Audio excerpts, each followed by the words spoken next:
President Trump's daughter Ivanka was attacked this weekend for being articulate, intelligent, accomplished. According to AOC, Ivanka is not qualified to do the job she's doing. Think about that. Also, Antifa strikes again, and this time a conservative journalist got injured. And finally, Joe Biden takes foot, inserts it into mouth. All that and more. I'm Bobby Eberle. This is a 13-minute news hour. And God bless the United States of America.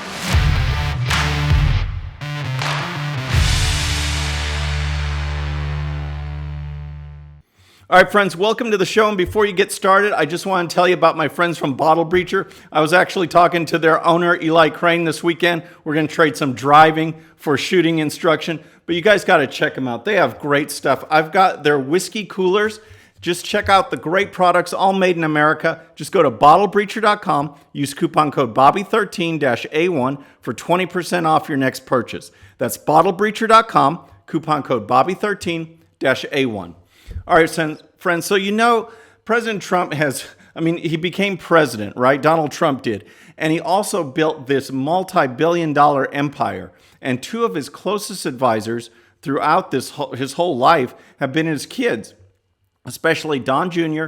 and Ivanka. She has been there every step of the way, serving as executive vice president for his organization, and now as a close advisor in his presidency, in his administration. Most recently, Ivanka traveled with President Trump to the G20 summit in Japan, and here's a report from Fox News. It says, during the global event in Osaka, Japan, Ivanka Trump represented the U.S. in meetings with leaders from China, Japan, Russia, India, and Australia, the South China Morning Post reported. She also led the U.S. delegation in a special discussion on women's economic empowerment. Prior to that trip, getting ready for the G20 summit in Japan, Ivanka tweeted this out. She said, the United States is the only country in the G20 with an entirely female negotiating team representing President Trump and advancing his priorities. Looking forward to heading to Japan tomorrow. All right, so the reason I bring up that background is not to pump up Ivanka. I think you guys have seen what she does and what she represents, and she's actually speaking out for women, which is funny when you get to the rest of the story. But a BBC reporter, I guess just wanting to take digs at Ivanka, tweeted this out over the weekend. It says, Ivanka Trump appears to be trying to get involved in a talk among Macron, May, Trudeau, and Lagarde, the IMF head. The video was released by French Presidential Palace. Okay, so I find it quite interesting that this BBC reporter referenced her the way he did. She's talking to world leaders from all these countries. We're talking Macron and May and Trudeau. And he says that she appears to be trying to be involved in the conversation. She is involved. And so I wonder why he worded it that way. And the reason I bring it up is because that tweet, along with his condescending tone, was like ammunition for Alexandria Ocasio-Cortez. She couldn't let it go, and for some reason, she wanted to pounce on Ivanka. And here's what she tweeted. She says, it may be shocking to some, but being someone's daughter actually isn't a career qualification. It hurts our diplomatic standing when the president phones it in and the world moves on. The U.S. needs our president working the G20. Bringing a qualified diplomat couldn't hurt either. All right, are you kidding me? I mean, Alexandria Ocasio-Cortez is calling someone who has been an executive vice president in a multi-billion-dollar company, handled negotiations prior to being in the administration with world leaders and officials and diplomats and business leaders, all of that stuff. And Alexandria Ocasio-Cortez is the one that says Ivanka's not qualified. You know, I guarantee that Ivanka, when she's in her apartment or anywhere, was never afraid of her garbage disposal. Okay, everyone, I need your help because I just moved into this apartment a few months ago and I flipped this switch and it made that noise and it scared the daylights out of me.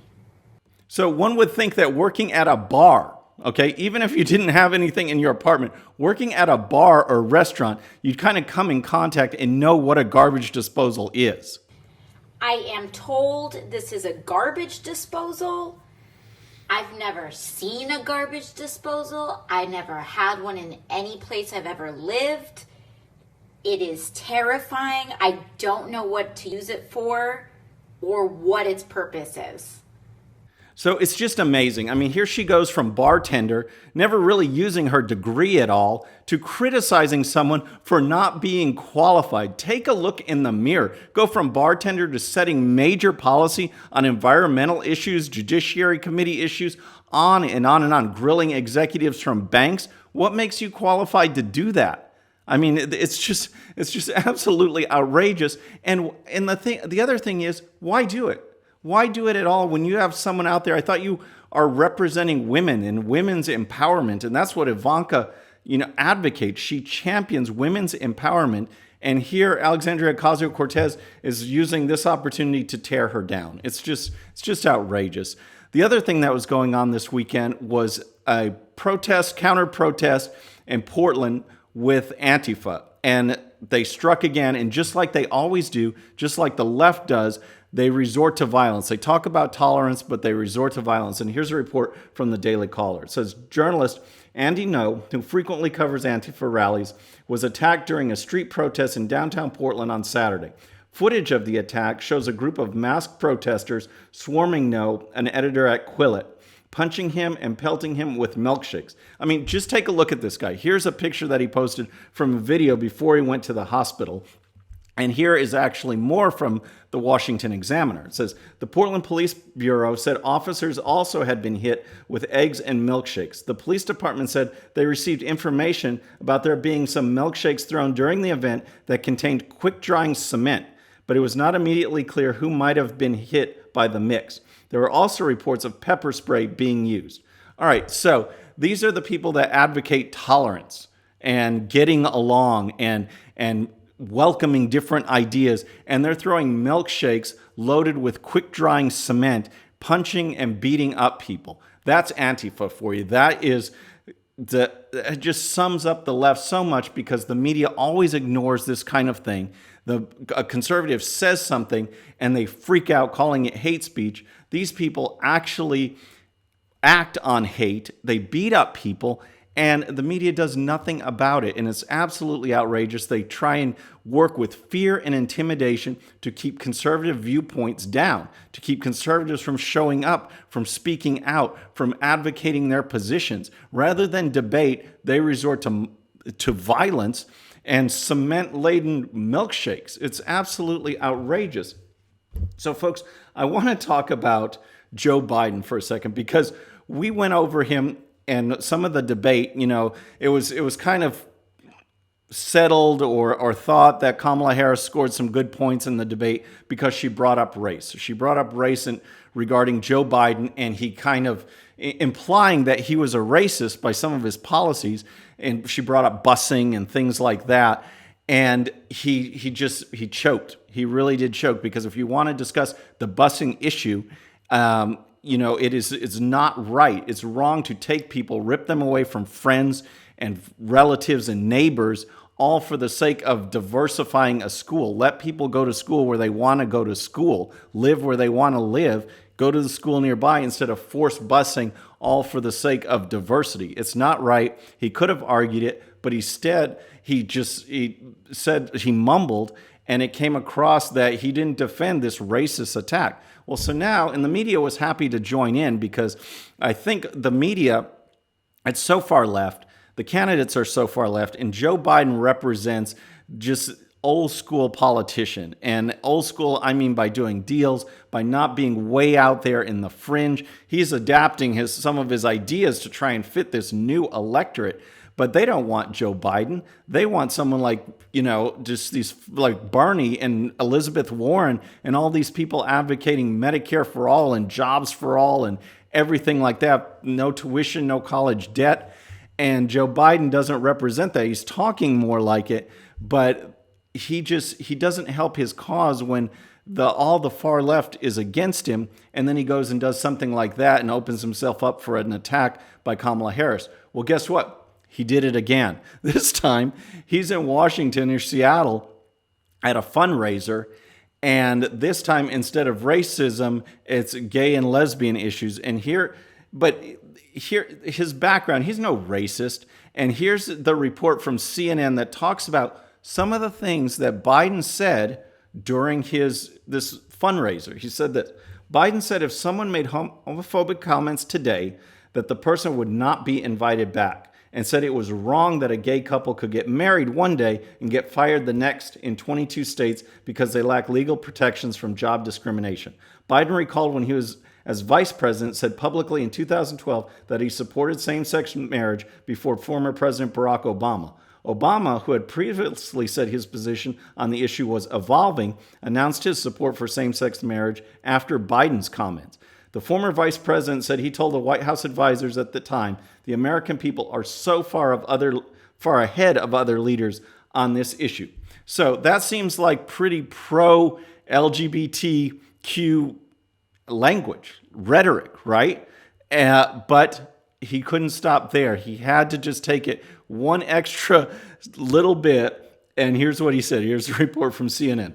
The presidential hopeful suggested public sentiment toward gay rights issue has come far in a short period of time, saying 5 years ago, if someone at a business meeting in Seattle made fun of a gay waiter, people would just let it go, according to a pool report of the event. The audience vocally responded to the remark, and some in the crowd said homophobic comments would not have gone unchallenged even before 5 years ago, according to the report.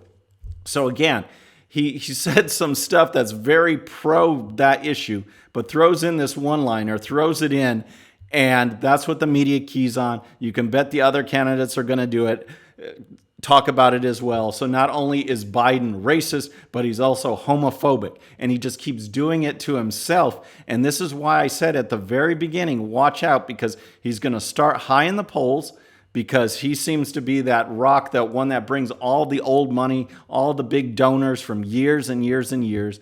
But he is a gaffe master. He just does it over and over again.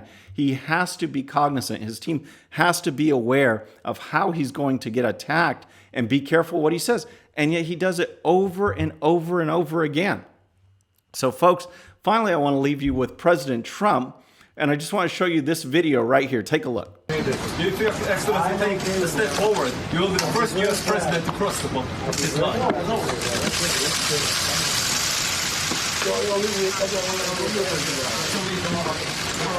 So that is the president crossing into North Korea, the first president ever to do it, meeting Kim Jong-un in North Korea, on North Korea's side of the DMZ.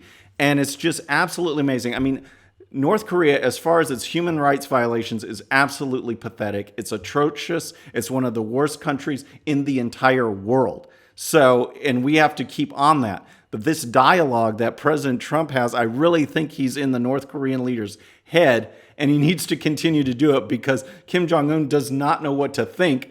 And I think he wants to be on the world stage, and it could only benefit America in the long run to keep up these dialogues, to keep him going, because the more he wants to be on the stage, the more that it attaches strings that we can make him do what he wants, what we want down the line. So good for President Trump, good for American history.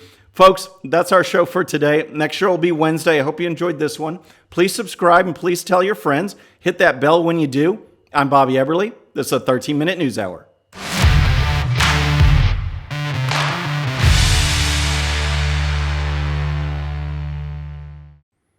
Okay, friends, just a little reminder before you go, and no, this does not count against my 13 minutes. Please hit the subscribe button below and tell your friends.